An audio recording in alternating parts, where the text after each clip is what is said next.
My name is Umar Sibiana, and I'm the ecosystem lead for Celo Labs in Uganda.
Anybody in the Celo ecosystem, the community, can adhere to these two values.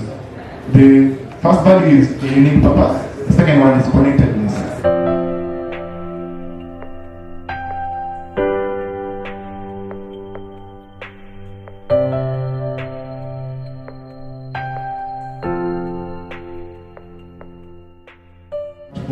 Addresses, that's 1.4, but with all your downloads here, this number also goes up, but whenever somebody downloads Valora, they get new addresses. So this is how this addresses come up. Then there's an Alliance for Prosperity, which has organizations from around the world that are committed to working towards Celo's success. Our current count is around 170, and we're active in 113 countries across the world.